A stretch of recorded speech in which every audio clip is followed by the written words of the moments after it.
दोस्तों, हमारी रोजमर्रा की बिजी और स्ट्रेसफुल जिंदगी में फिजिकल हेल्थ इश्यूज आम बात हैं। तथास्तु के पिछले एपिसोड्स में हम ये बात भी कर चुके हैं कि किस तरह से आपकी कुंडली बताती है कि आगे चल के जिंदगी के कौन से पड़ाव पर आप किसी सीरियस फिजिकल हेल्थ इशू से दो चार होंगे। लेकिन आजकल एक बहुत कॉमन प्रॉब्लम है जो बहुत सारे लोगों के साथ आम है और जो उम्र नहीं देखती, स्टूडेंट्स को भी इससे दो चार होना पड़ता है और बड़ों को भी, वो है डिप्रेशन, जो कि एक डिजीज नहीं है, एक स्टेट है। और डिप्रेशन के बारे में आपकी कुंडली भी बताती है कि आगे चलकर जिंदगी के कौन से पड़ाव पर हो सकता है आप डिप्रेशन के शिकार हो जाएं। आज तथास्तु में बात इसी के बारे में करेंगे कि किस तरह से आपकी कुंडली बताती है कि आगे चलकर आपको डिप्रेशन से आमना सामना करना पड़ेगा।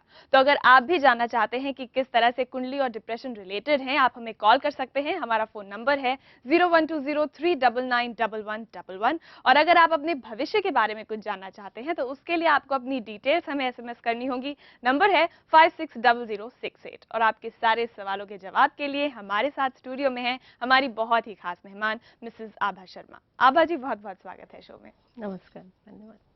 तो दोस्तों, किस तरह से कुंडली बताती है कि डिप्रेशन आपको होगा या नहीं होगा, और होगा तो कब होगा, इस बारे में है कुछ बहुत ही इंटरेस्टिंग बातें, एक खास रिपोर्ट। आइए सबसे पहले वो देखते हैं। हमारी कुंडली में छुपे होते हैं हमारी जिंदगी के रहस्य। हमारी जिंदगी की हर घटना का लेखा जोखा हमारी कुंडली में पहले से ही लिखा होता है। कुंडली में बनती बिगड़ती ग्रह नक्षत्रों की दशाएं ही तय करती हैं कि कैसी होगी हमारी जिंदगी और क्या होगा हमारा भविष्य। कुंडली बताती है हमारी मानसिक अशांति और तनाव की वजह। कई बार हम बेवजह क्यों हो जाते हैं तनावग्रस्त और हमारा मन क्यों होने लगता है विचलित। कहीं ना कहीं इसके तार हमारी कुंडली से जुड़े होते हैं और इनका समाधान भी कुंडली में ही मिल सकता है।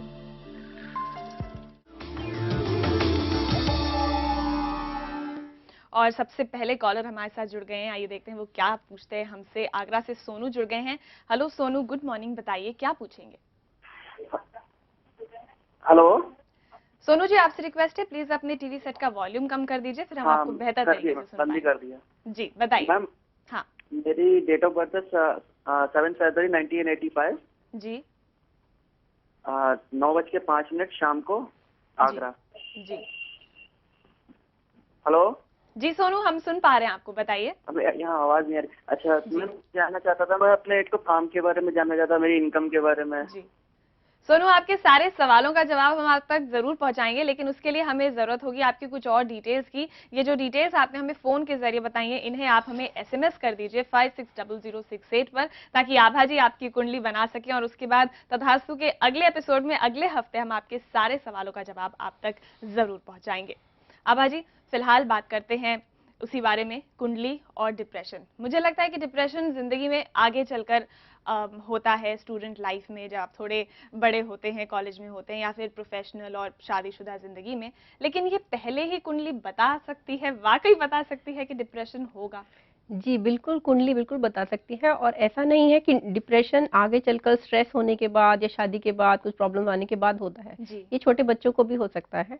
और कुंडली में ऐसे योग होते हैं। देखिए, कुंडली में जो चंद्रमा है, जो ग्रह, चंद्रमा सबसे महत्वपूर्ण ग्रह माना गया है। एक तो वो पृथ्वी के वैसे ही बहुत पास है, और चंद्रमा क्योंकि मन का कारक है, तो चंद्रमा पर अगर कुंडली में दिखता है कि कोई भी पाप ग्रह की दृष्टि है या युति संबंध है या चंद्रमा पाप कर्तरी में है, तो उसमें ये मान सकते हैं कि उस व्यक्ति को कभी ना कभी मानसिक दुख फील होगा। एक जो डिप्रेसिव पर्सन है वो हमेशा ये फील करता है कि वो अकेला है, वो फिट नहीं है काम के लिए, या उसके आसपास के जो लोग हैं वो उसका ख्याल नहीं रख रहे हैं, चाहे वो सब ठीक करते हों। तो ये उसकी एक मानसिक अवस्था है, ये कोई बीमारी तो नहीं है। लेकिन जैसे कि पिछली बार हमने मानसिक रोगों के एपिसोड में किया था कि जब बुद्धि का कारक मरकरी ग्रह यानी बुध ग्रह जब पीड़ित होता है और चंद्रमा पीड़ित होता है, तभी मानसिक रोग होता है।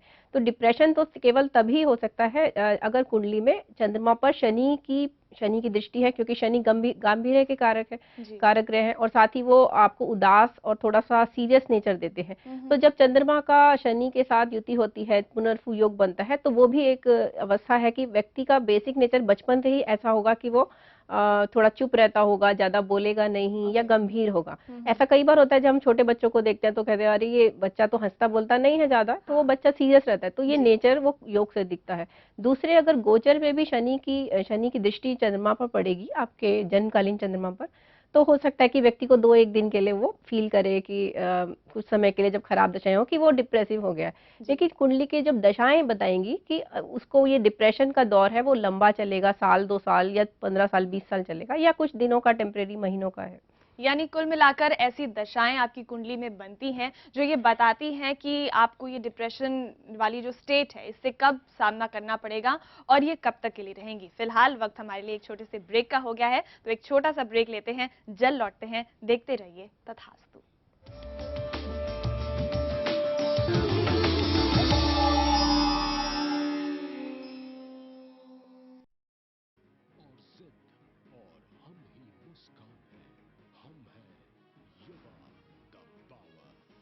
देखिए सोमवार से शुक्रवार रात 9 बजे सिर्फ प्रज्ञा पर।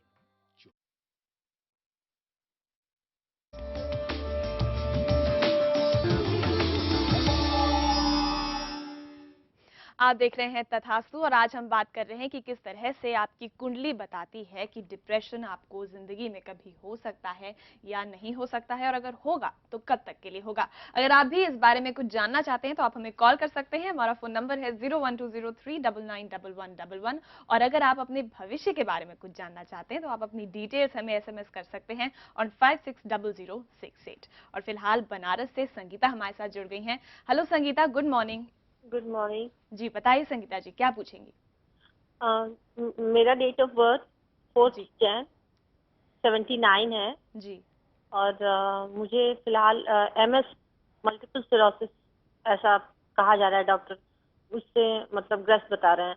और मुझे जानना है कि इसके कारण मैं बहुत टेंस रह रही हूँ और मतलब मेरी नॉर्मल लाइफ एक तरह से डिस्टर्ब हो गई है। और पिछले साल भर से मैं तंग आ गई हूँ अपनी इस बीमारी से, और मुझे समझ में नहीं आ रहा है कि मैं किस तरह से इससे निकलूं। और फिजिकली और मेंटली दोनों तरफ से मैं मतलब अपने आप को अकेला पा रही हूँ। जी संगीता जी, सबसे पहले तो आपसे रिक्वेस्ट करेंगे कि आपकी जो डिटेल्स हैं वो हमें SMS कर दीजिए 560068 पर, ताकि आभा जी आपकी कुंडली बना सकें और आपके सवालों का एग्जैक्ट आंसर आप तक पहुंचा सकें। लेकिन इन्होंने जो बात कही कि कुछ मेडिकल प्रॉब्लम है जिसकी वजह से ये इमोशनली और फिजिकली दोनों तरह से परेशान है, ये कुंडली में कुछ ऐसा हो सकता है कि कुछ बना हो लगन? जी बिल्कुल, ऐसा हो सकता है कि ऐसी दशा लगी हो इनकी, शनि की हो, या ऐसा संबंध आ रहा हो कि इनकी मेंटल स्टेट तो है ही, साथ में लगन जो मैंने बताया कि वो आपका शरीर है, वो आपकी पर्सनैलिटी है। अगर उस पर भी पीड़ा चल रही है और दशा भी खराब है, तो ऐसे में जरूर हो सकता है कि व्यक्ति फिजिकली भी सिक हो और मेंटली भी सिक हो। और चंद्रमा पे अगर पीड़ा लगी है तो जरूर ही मानसिक भी रूप से इन्हें डिप्रेशन होगा, और ऐसे में हो सकता है कि इन्हें ट्रीटमेंट लेना पड़े। देखिए, अब तो कुंडली देखने में पता चलेगा कि एग्जैक्टली क्या स्थिति है, लेकिन फिर भी इनको परेशान या निराश होने की जरूरत नहीं, क्योंकि हो सकता है कि ये अभी ये 31 ईयर्स की हैं, तो अभी तक तो इन्हें पहले कभी ऐसा नहीं हुआ, तो इसका मतलब है कुंडली में कुछ अच्छे कॉम्बिनेशन तो है जो इनको अभी तक स्वस्थ रखा, और अब ये प्रॉब्लम आई है। तो नवांश कुंडली भी हम देखेंगे, उससे पता चलेगा कि आगे क्या स्थिति है और कब दशाएं कब बताएंगी। इन्हें थोड़ा सा मन को बांधने के लिए या मन के लिए इनको मृत्युंजय मंत्र का जाप प्रतिदिन 108 बार करना चाहिए, और अगर ये SMS हमें करेंगी तो हम इनकी कुंडली अगली बार लेंगे। जी संगीता जी, तो आपकी SMS का हमें इंतजार रहेगा ताकि आभा जी आपकी कुंडली बना सके। और अब बारी है अपने दर्शकों को ऐसी कुंडली दिखाने की जिसमें कुछ ऐसी दशा बनी जिससे ये समझ में आया कि जिस इंसान की, जिस शख्स की ये कुंडली है, उन्हें कुछ हैल्यूसिनेशंस होने लगे। आभा जी क्या बताएंगे इस कुंडली के बारे में? जी देखिए, ये 16 अगस्त 1966 4:45 यानी सुबह 4:45 बजे पटना की कुंडली है, और इस पे कर्क लगन की कुंडली है। लग्नेश चंद्रमा लगन में ही है, लेकिन साथ में उनकी युति है सूर्य, बुध, शुक्र और मंगल से। मंगल नीच के होके लगन में बैठे। तो मैंने जैसे बताया कि डिप्रेशन तब होगा जब व्यक्ति को कुंडली में अगर चंद्रमा पे पीड़ा है और बुध पे पीड़ा है, तो वो उसको कहना चाहिए कि वो मानसिक रोगी भी हो सकता है अगर दशाएं भी खराब हैं तो। अब यहाँ पे क्या है कि जो पंचमेश है मंगल, यानी जो आपकी माइंड का भी हाउस है, आपके एजुकेशन का भी, वो नीच के होके लगन में बैठ गए हैं। तो अब इनके ऊपर ऐसा शनि की कोई गोचर, शनि की दृष्टि नहीं है, लेकिन अगर हम नवांश कुंडली में जाते हैं तो चंद्रमा पे मंगल, नीच के मंगल की दृष्टि है, साथ ही बुध पे भी शनि की दृष्टि है। तो दोनों ही पीड़ा हो रही है, लेकिन लगन में थोड़ा प्रॉमिस अच्छा था, इसीलिए इन्हें 40 साल की उम्र तक तो कोई प्रॉब्लम नहीं हुई।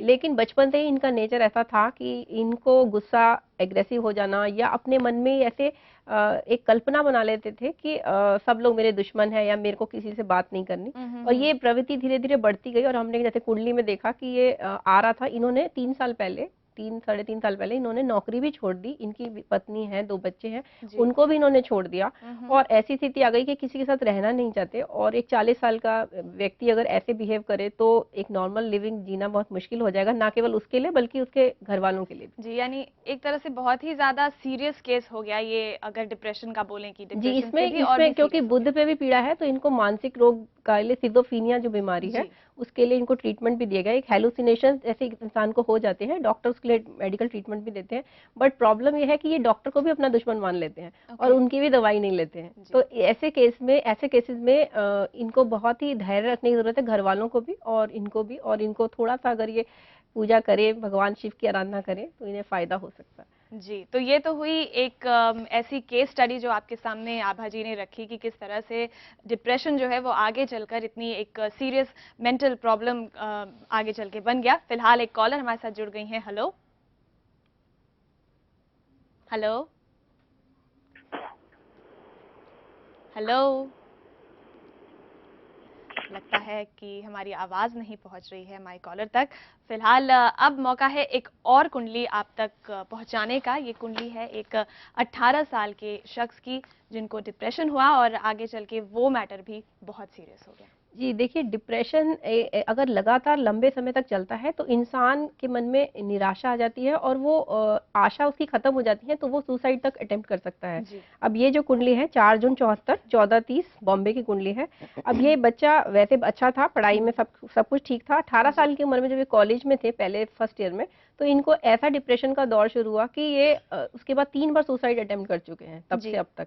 और इनकी कुंडली में देखिए कन्या लगन की कुंडली है और बुध और शनि की युति 10वें घर में है। अब बुध जो बुद्धि के कारक है वो पीड़ित है, लेकिन क्योंकि बुध अपने घर में थे इसलिए 18 साल तक तो उन्हें बुद्धि उनकी ठीक चलती रही, लेकिन जैसी दशा खराब लगी तो इस योग ने अपना परिणाम देना शुरू कर दिया। साथ ही जो चंद्रमा है वो राहु के साथ बैठे हैं। जब चंद्रमा और राहु की युति होती है तो एक जुनून आ जाता है इंसान में और वो उस जुनून में जो सोच लेता है वो करके ठानता है। तो इसीलिए इन्होंने 3 बार सुसाइड भी अटेम्प्ट किया। तो ऐसे केस में ना केवल घर वालों को बहुत जरूरत है इंसान का ध्यान रखने की, बल्कि उनको ट्रीटमेंट भी लेना पड़ सकता है। तो ये डिप्रेशन का एक सीवियर केस है जो हम लोगों ने स्टडी किया हमारी रिसर्च में। हमारे गुरुजी श्री के एन राव जी के अंतर्गत कम से कम 100 कुंडलियों पे हमने डिप्रेशन के केसेस लिए और उसमें हमने यही पाया कि चंद्रमा पे जब भी पीड़ा आएगी तो डिप्रेशन इंसान को जिंदगी में कभी ना कभी हो ही सकता है। जी, यानी एक तरह से चंद्रमा के बारे में, चंद्रमा जो है आपकी कुंडली में एक बहुत ही इंपॉर्टेंट ऐसा ग्रह होता है और उसके ऊपर अगर प्रॉब्लम आती है तो डिप्रेशन का शिकार आप जरूर होते हैं। फिलहाल हमारे लिए वक्त है एक और छोटे से ब्रेक का, लेकिन ब्रेक से जब वापस आएंगे तो शुरू करेंगे आपके ही भेजे गए SMS का सिलसिला, जिनकी कुंडली के साथ आभा जी तैयार हैं। तो फिलहाल एक और छोटा सा ब्रेक, देखते रहिए तथास्तु।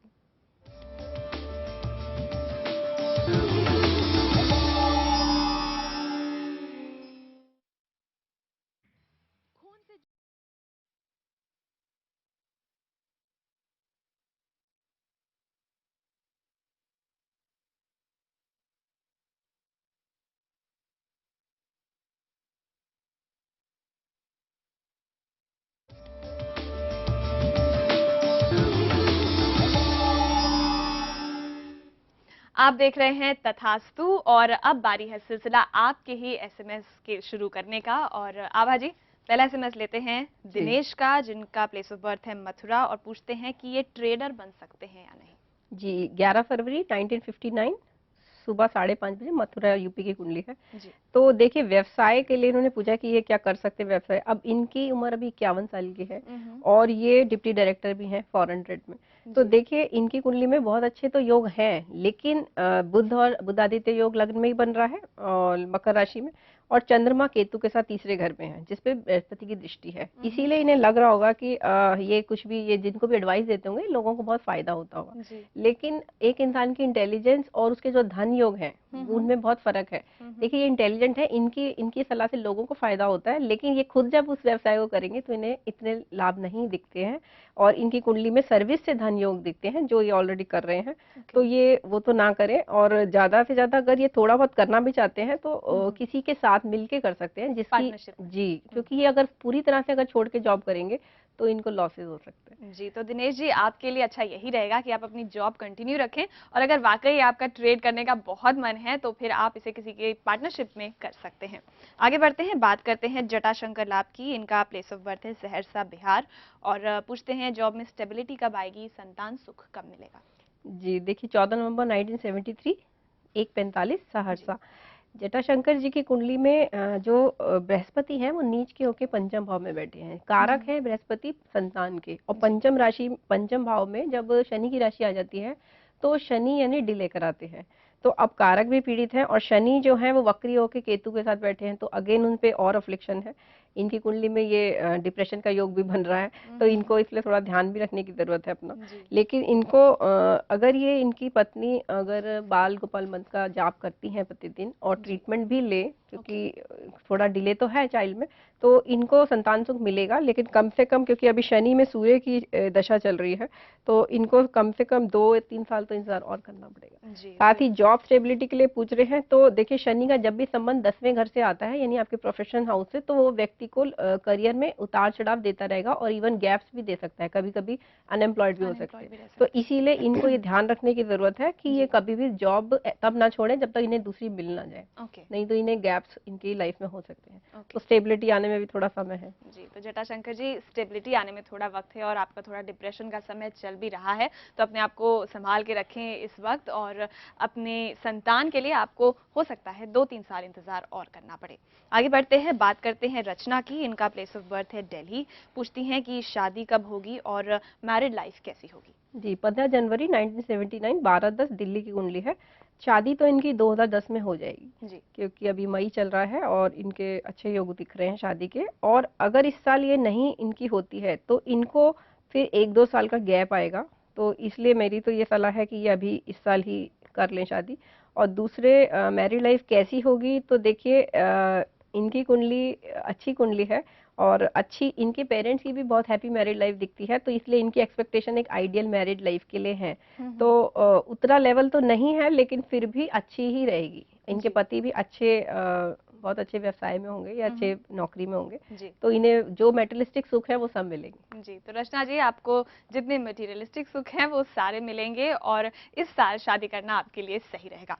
बढ़ते हैं आगे, बात करते हैं राहुल नेगी की। Place of birth Delhi. पूछते हैं कि परमानेंट जॉब कब तक लगेगी और शादी कब होगी। जी, 3 अगस्त 1976, 10:20 दिल्ली की कुंडली है, कन्या लगन और मिथुन नवांश। इनकी देखिए 33 साल के तो ही हो गए, इनका विवाह नहीं हुआ अभी तक, और जॉब भी परमानेंट नहीं है। तो अब इनकी कुंडली में ये आ रहा है कि अगस्त 2010 से फरवरी 2011 के बीच में विवाह के योग बन रहे हैं। और जहां तक स्टेबिलिटी की बात है परमानेंट जॉब की, तो वो तो इन्हें अप्रैल 2012 से अगस्त 2013 तक के बीच में ही मिल सकती है। अदरवाइज थोड़ा प्रॉब्लम और स्ट्रगल है। जी, तो राहुल जी, थोड़ा प्रॉब्लम, थोड़ा स्ट्रगल आपकी कुंडली में दिख रहा है, लेकिन कोई बात नहीं, थोड़े इंतजार के बाद सब ठीक हो जाएगा। आभा जी, एक आखिरी कुंडली है हमारे पास आज के लिए। दीपिका है ये, इनका प्लेस ऑफ बर्थ है देहरादून। पूछती हैं कि इनकी शादी लव होगी या अरेंज्ड, और इनको किसी ने कहा है कि टेंशन है, आगे क्या करें, परेशान है। जी, 17 जनवरी 1988, सुबह 7 बजे देहरादून की कुंडली है। धनु लगन और धनु ही नवांश है, वर्गोत्तम लगन है। अब देखिए इनकी कुंडली में लव अफेयर तो है, बट उसकी सक्सेसफुल होना इन मैरिज, मेटेरियलाइज होना, वो नहीं है। इसीलिए इनको शायद और भी किसी ने बोला है, तो लेकिन इनकी मैरिड लाइफ अच्छी है, तो इसलिए ये परेशान ना हो। अरेंज मैरिज के ही योग दिखते हैं। जी, तो दीपिका जी, अरेंज मैरिज के ही योग दिखते हैं, और आपकी मैरिड लाइफ बहुत अच्छी है।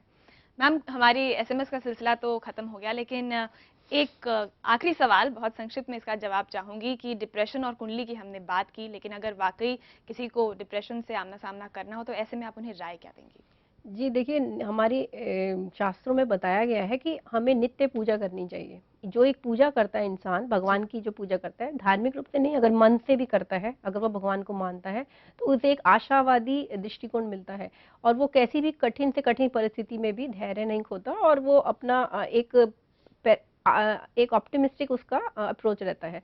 इसीलिए अगर जो लोग नित्य पूजा करते हैं, उनको डिप्रेशन की प्रॉब्लम या तो आएगी नहीं, क्योंकि ये भी कहा गया है कि जिस घर में प्रतिदिन भगवान का नाम लिया जाता है, उस घर में कोई प्रॉब्लम नहीं आती, सब तरह के दोषों का भी निवारण हो जाता है।